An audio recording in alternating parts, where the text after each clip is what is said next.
في شروق الزين كله بنت راعين الحامية عالقوافي والقصايد كلها ابداع ومثايل. اقبلت عروسنا وفيها الوصوف المقملية زينها وجمالها من فوق حدك يا المخايل.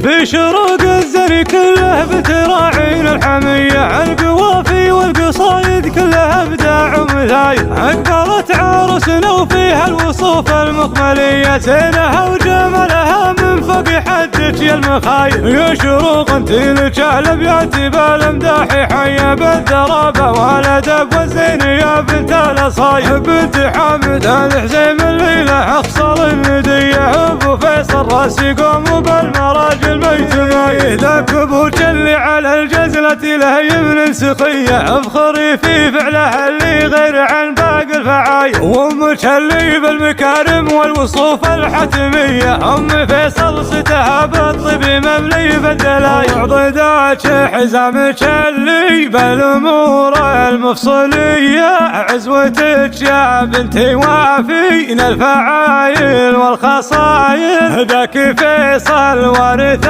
الامجاد ولماس الخويه وعبد الوهاب المراجل فيه وفعوله ثقايل. هو العمام من الحزيمه للصفات العالميه لابتك فيهم كرم معروف صيته بالقبايل. والخوال من الحجر فعولهم ما هي خفيه لابت وقت الشدايد فعلهم فيها الهوايل. يا شروق انت عريبه والوصايف نرجسيه يا عروس الزين كله هي تفتاش الكلايل. لك نبارك بالقوافي والبيوت الشاعريه يومي من مثل الجميله وزينها بحد المخايل. في شروق الزين كله بتراعين الحميه عالقوافي والقصايد كلها ابداع ومثايل. اقبلت عروسنا وفيها الوصوف المقمليه زينها وجمالها من فوق حدك يا المخايل. يا شروق انت لك الابيات بالامداح حيه بالدرابه والادب والزين يا بنت الاصايل. بنت حامد الحزيم الليله اخصر النديه ابو فيصل راس يقوم بالمراجل ميت